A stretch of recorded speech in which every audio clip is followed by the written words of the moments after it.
प्यारे दोस्तों, चलिए आज हम जानते हैं कि बिहार में आरक्षण की सीमा जो 65% से घटाकर 50% कर दिया गया है, इस पर किस कम्युनिटी को किस लाभ और किस कम्युनिटी को हानि होने वाली है। आज पूरा हम डिटेल विस्तारित से जानेंगे। इससे जानने से पहले हम ये जान लेते हैं कि बिहार में जो जाति आधारित जनगणना कराया गया था, वो 2023 में बिहार सरकार ने इसका रिपोर्ट जारी किया था, अक्टूबर 2023 में। और वहाँ पर जो आरक्षण की सीमा है वो 50% से बढ़ाकर 65% कर दिया गया था, और ईडब्ल्यूएस को 10% जोड़ दिया जाए तो 75% हो जाता है।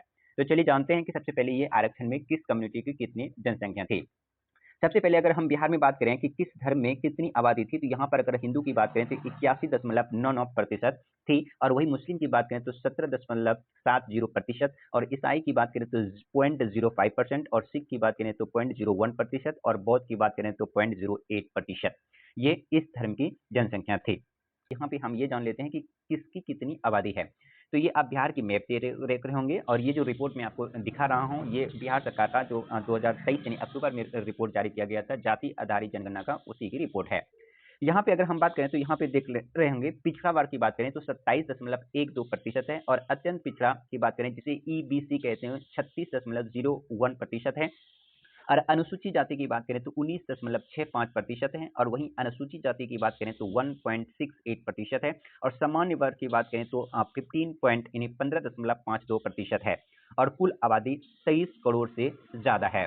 अब चलिए देख लेते हैं कि आरक्षण की सीमा किस में कितनी प्रतिशत पहले थी, यानी 2023 से पहले, और अब वर्तमान में आरक्षण की सीमा क्या कर दिया है।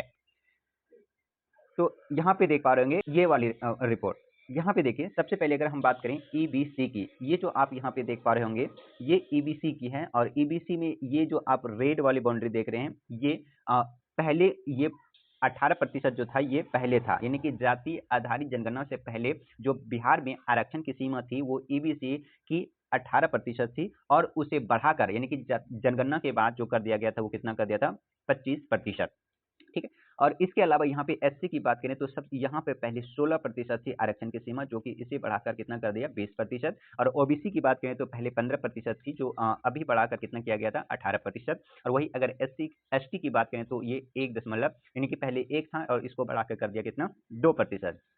वही अगर ईडब्ल्यूएस की बात करें तो पहले कितना था, 10, और वर्तमान में भी कितना है, 10। तो ये कुल मिला के अगर आप 18, 16, 15 और 1 को जोड़ें तो कितना होता है, 50% है। और यहाँ पे जो बढ़ाया है ये 18 से कर दिया 25, 16 से कर दिया 20, 15 से कर दिया 18, यानी कि यहाँ अगर इन सबको जोड़ें तो डिफरेंस इसका 15% हो जाता है। यानी कि 65 पहले 50% था, अब 15 बढ़ा दिया गया तो हो गया कितना, 65% है।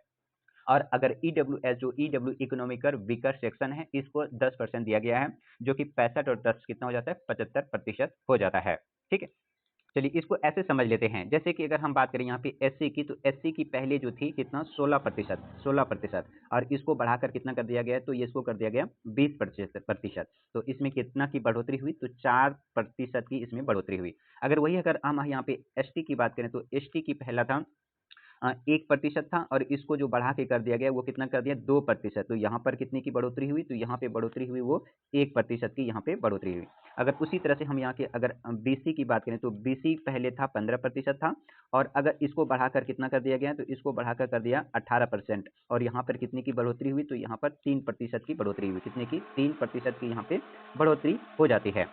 उसी तरह से यहाँ पे अगर हम ईबीसी की बात करें तो यहाँ पे पहले था कितना, 18% था, और इसको बढ़ाकर कितना कर दिया गया था, 25%। तो यहाँ पर कितने की बढ़ोतरी हुई, तो कुल मिला के यहाँ पे 7% की बढ़ोतरी होती है। और वही अगर हम ईडब्ल्यूएस की बात करें तो ईडब्ल्यूएस में पहले कितना था, 10% था, और इसको बढ़ाकर कितना किया, 10 ही, यानी कि जितना था उतना ही रहने दिया, इसमें कोई भी फेरबदल नहीं किया, तो यहाँ पे 0% कोई भी वृद्धि नहीं होता है। तो अब देखिए कुल मिला के कितना बढ़ोतरी किया, तो 4%, 4 1 5 5 3 8 हो गया, और 8 और 7 कितना हो गया, 15%। यानी कि ये 15% बढ़ोतरी किया था, कब, ये जाति आधारित जनगणना के बाद।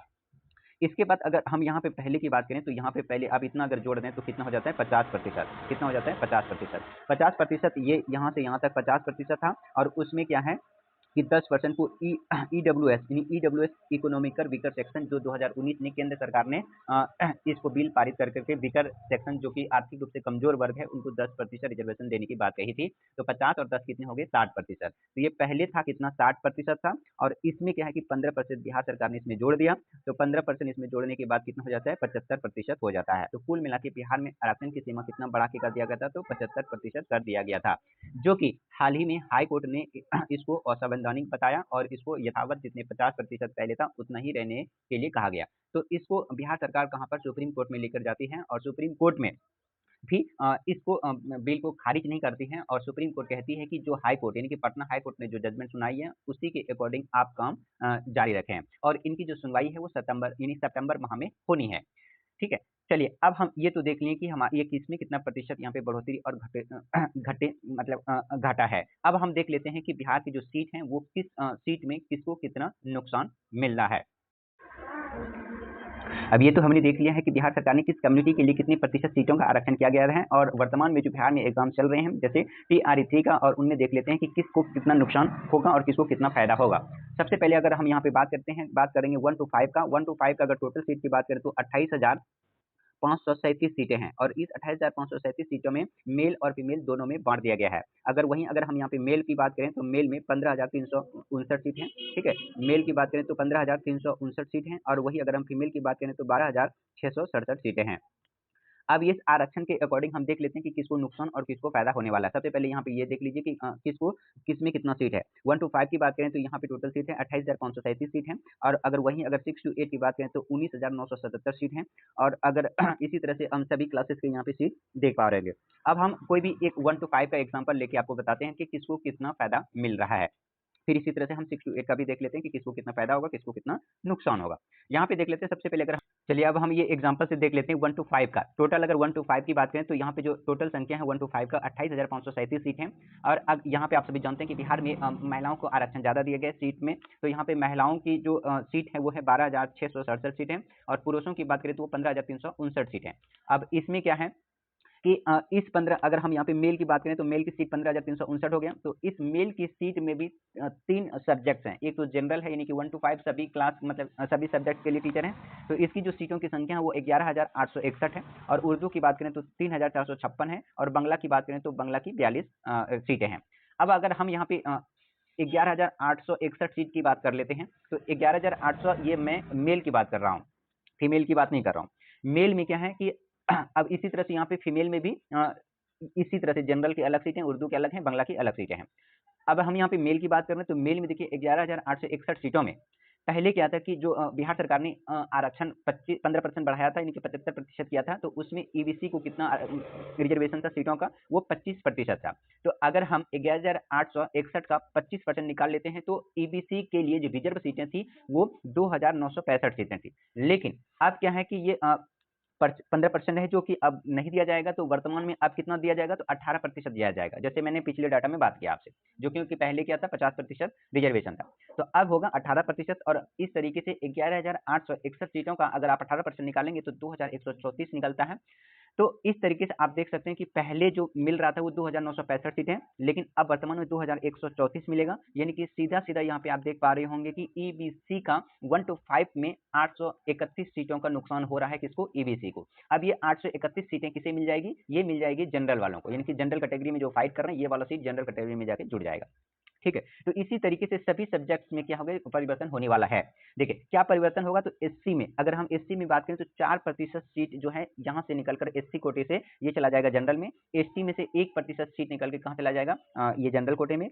बीसी में से 3% सीटें निकल के कहाँ चला जाएगा ये जनरल कोटे में और ईबीसी का 7% सीटें निकल के कहाँ चला जाएगा जनरल कोटे में। तो ऑल ओवर बात करें तो ये 15% जो सीटें हैं वो जनरल कोटे में चला जाएगा। तो यहाँ पे जो ये आरक्षण का लाभ जो इनको मिल रहा था साफ कह सकते हैं कि ये जो बिहार के मूल्यतः जो निवासी हैं उनको ही ये आरक्षण मिलता है। तो ये बिहार को जो सीटें 15% मिलना था वो अब नहीं मिलेगा। ये कहाँ चला जाएगा, ये चला जाएगा जनरल सीटें में और जनरल सीटों में जो बाहर अदर स्टेट के कैंडिडेट्स हैं उनको यहाँ पे साफ साफ फायदा मिलेगा और उन्हें मिलेगा जो बिहार के जनरल कैटेगरी के हैं। ठीक है, तो इस तरीके से आप सभी सब्जेक्ट्स में देख लेंगे कि किसमें कितना सीटें हैं और उनमें से इतना प्रतिशत का नुकसान होने वाला है। तो thank you for watching, bye bye, take care.